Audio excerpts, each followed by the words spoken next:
श्रीराम. साधक हो, सध्या आपण सोमवार ते शनिवार श्री ब्रह्मचैतन्य गोंदवलेकर महाराज यांच्या परंपरेतील साखरखेर्डा येथील संत परमपूज्य श्री प्रल्हाद महाराज यांचे श्री देवीदास अमृत मोहोरीला लिखित संक्षिप्त चरित्राचा आस्वाद घेत आहोत. तसेच रविवारी श्री महाराजांच्या काही भक्तांचे अनुभव ऐकणार आहोत. श्री महाराजांचं एवढं सोहळं आणि ते पंक्तीत प्रसाद घेऊ म्हणतात, तर मग सोहळं कसं पाळल्या जाईल? या विनायकरावांच्या शंकेचं निरसन करताना श्री महाराज म्हणाले, बाळ, मुंज झाल्यापासून मी सोहळ्यातच जेवतो, तेव्हा कुणाला स्पर्श न करता जेवण्यास कसं बसावं हे मला चांगलं कळतं. तेव्हा कोणाला काहीही न बोलता आपण आपलं सांभाळावं. इथे जो कोणी आले आहेत ना, त्या सर्वांच्या अंतःकरणात केवळ थोरले महाराज आहेत असंच आपण पाहावं. श्री महाराजच जर कोणा वेगळ्या रूपात वेगळ्या वेशभूषेत माझ्याजवळ येऊन बसले तर? म्हणून कुणालाच काहीही बोलू नये, पलीकडे सरका असेही कुणाला म्हणू नये. बरं बाळ, इथे दुसरं तिसरं परकं कोणी नसून सर्वत्र केवळ महाराजच भरलेले आहेत. म्हणून येथे येणाऱ्या प्रत्येकात आपण केवळ महाराजांनाच पाहावं आणि आपण त्यांचे नव्हे तर त्यांच्या दासांचेही दास आहोत हा भाव आपल्या अंतःकरणात सदैव जागृत ठेवावा. श्री महाराजांच्या मुखपंकजातून स्रवलेलं हे बोधामृत कर्णाद्वारे प्राशन करताना विनायकरावांचं अंतःकरण पूर्ण हेलावून गेलं होतं.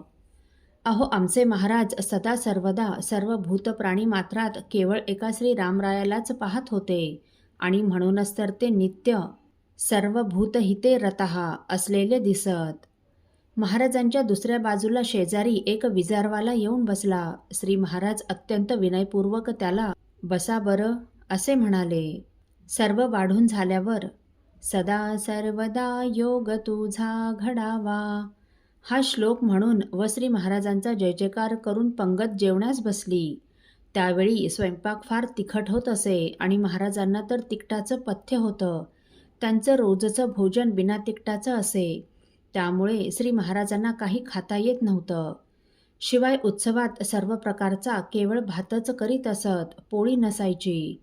तेव्हा जशा आपण प्राणाहुती घेतो तसाच ते भाताचा घास घेत व वरणाला केवळ बोट लावून जिभेला लावीत.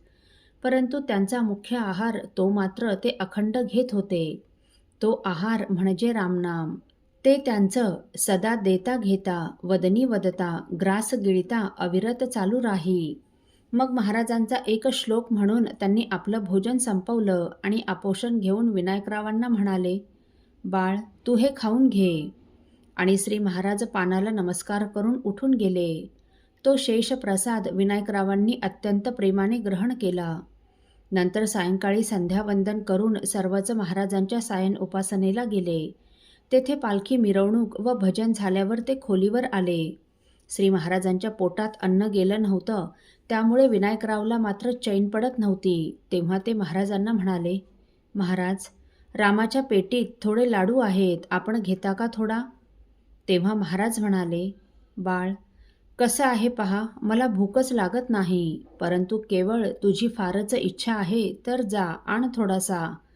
आणि खरोखर काय सांगू, महाराजांनी लाडूचा केवळ एकच घास भक्षण केला. अहो, सहस्रार चक्रातून त्यांच्या मुखात अखंड अमृतस्राव होत असे. अखंड नाम जपाने त्यांची कुंडलिनी जागृत झालेली होती, त्यामुळे ब्रह्मरंध्रामधून अखंड अमृतस्राव त्यांच्या मुखात होत होता. म्हणूनच त्यांना भूक तहान कधी लागत नसे. उन्हाळ्याच्या दिवसातही कधी तहान लागली असं ते म्हणत नसत. जेव्हा सेवेकरी, महाराज पाणी पिता का थोडं म्हणून विचारीत, त्याच वेळी महाराज 2 घोट पाणी पित असत. मनासहित दशेंद्रिये त्यांच्या ताब्यात होती, म्हणूनच त्यांच्या वाणीतून रात्रंदिवस बोधामृत स्रवत होतं आणि भक्तही त्याचं सेवन करून त्याचं पान करून तृप्त होत होते. दरवर्षीच येथील उत्सवात ते असेच पंक्तीत सर्वांबरोबर भोजनास बसत व तिखट सहन होत नसल्यामुळे केवळ प्राणाहुती घेतल्यासारखं भोजन करीत. कोणी सेवेकरी बरोबर नसल्यामुळे ही गोष्ट कोणाला कळतही नसे. परंतु यावर्षी विनायकराव सेवेकरी म्हणून सोबत असल्यामुळे ही गोष्ट प्रगट झाली. विनायकरावांना श्री महाराजांचं भोजन होत नाही हे पाहून काही चैन पडेना. आपण दोन्ही वेळ पोटभर जेवतो, परंतु महाराज मात्र उपाशी आहेत हे पाहून त्यांच्या मनात सारखी कालवाकालव होऊ लागली आणि त्यांनी त्यावेळी तेथील प्रमुख पंच नानासाहेब कर्वे यांची भेट घेऊन त्यांना ही गोष्ट सांगितली. तेव्हा नानासाहेब म्हणाले, अहो काय करावं, आम्हालाही काहीच कळत नाही बघा. एकतर त्यांना काही विचारण्याची सोय नाही. त्यांना त्यांचं पथ्यपाणी किंवा काय चालते काय नाही विचारायला जावं तर ते आम्हाला काही बोलूच देत नाहीत पहा. आमचं सगळं व्यवस्थित सुरू आहे, आपण आपली सेवा चालू द्यावी म्हणून सांगत असतात. नमस्कार करायला जावं तर नमस्कार तर करूच देत नाहीत, उलट पक्षी आम्हालाच नमस्कार करतात. त्यांना भोजनासाठी वेगळं बसवावं अशी आमची खूप इच्छा आहे. आता तुम्ही स्वतःहून हे करून घ्याल तरच हे सर्व होईल. तुम्ही हो म्हणाल आणि सर्व करून घ्याल तर मी आत्ताच व्यवस्थापकाला तशी सूचना देतो.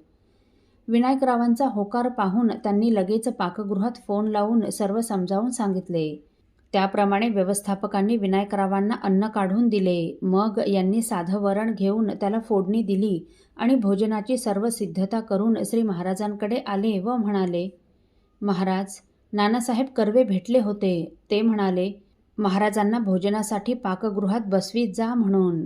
तेव्हा महाराज म्हणाले, अरे नानासाहेब असं कशाला म्हणतात, तूच त्यांना स्वतःहून तसं सांगितलं असणार. मग आपणच त्यांना तसं म्हटल्याचं यांनी कबूल केलं. तेव्हा महाराज म्हणाले, अरे बाळ, तू कशाला सांगितलं हे त्यांना. नंतर महाराज, रामराया असं कळवळून म्हणून शेवटी असो रामाची इच्छा असं म्हणून महाराज भोजनासाठी पाकगृहात बसण्यास तयार झाले व म्हणाले, बाळ, तू पान वाढ, मी येतोच मागावून. यांनी पाकगृहात जाऊन पोळीचा कुस्करा केला व त्यावर वरण घालून तूप जरा जास्ती घातलं आणि फरशीवर पाणी सांडलेलं होतं म्हणून महाराजांना बसायला पाट मांडून समोर वाढलेली पत्रावळ ठेवली. श्री महाराज येताना दिसताच त्यांना अभिवादन करून म्हणाले, या महाराज, इथं बसा. तो तिथला थाट पाहून श्री महाराजांनी पाट दूर लोटला व म्हणाले, गुरुगृही मी पाटावर बसून जेवू का. आणि श्री महाराज तसेच त्या ओल्या जागेवर बसले. श्री महाराजांचा पितांबर ओला झाला तर म्हणाले, अरे हे परमपवित्र गंगाजल आहे बरं बाळ. गुरुगृहीचं हे पाणी कुठल्याही तीर्थाहून अत्यंत पवित्र असं आहे. मग पोळीच्या कुस्कऱ्याकडे पाहिलं तर जास्ती तूप घातलेलं दिसलं. तेव्हा म्हणाले, अरे हे काय केलंस तू, किती तूप वाढलंस हे. इथे सगळ्यांना पंक्तीत किती तूप वाढतात, त्यापेक्षा जास्त म्हणजे फार तर दुप्पट वाढायचं. तू तूप फार घातलं हे, मी हे असं खाणार नाही. ही पत्रावळ उचलून घे आणि सर्वांना वाढतात तसंच मला वाढ, अन्यथा मी पंक्तीतच प्रसाद घेण्यास बसेन. महाराज असं बोलताच विनायकरावांना आपली चूक कळून आली व त्यांनी चूक झाली असं म्हणून श्री महाराजांना हात जोडून क्षमायाचना केली. तेव्हा महाराज म्हणाले, बाळ, आता उद्यापासून पुन्हा असं करू नकोस. मग त्यांनी भोजन प्रसाद ग्रहण केला व आपल्या खोलीवर गेले. विनायकरावही त्यांचा शेष प्रसाद घेऊन त्यांच्या मागे गेले. असो साधक हो, परमपूज्य श्री प्रल्हाद महाराजांनी परमपूज्य श्री रामानंद महाराजांना कोणती गोष्ट मागितली हे आपण पुढील भागात ऐकणार आहोत. श्रीराम समर्थ. आपल्यातील कोणा श्रींच्या भक्तांना श्रींचे काही अनुभव आले असतील तर कृपया आपण मला ते 9422843253 अथवा सुनील दादांच्या 9892608401 या व्हॉट्सअप नंबरवर कळवावेत अशी नम्र विनंती. श्रीराम समर्थ.